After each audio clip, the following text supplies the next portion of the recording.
Já ensinei para vocês fazer uma isca de fogo no canal, agora nós vamos fazer outra. Vaselina, gasolina, óleo de motor, diesel e serragem. Um fogo em menos de 1 minuto. Prontinho.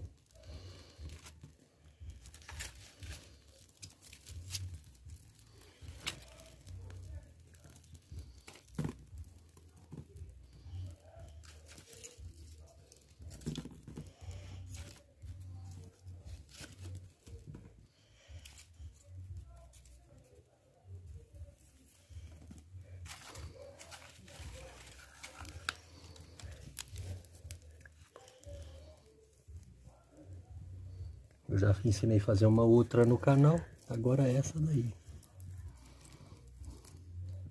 Corre no canal, tem muitas dicas como essa.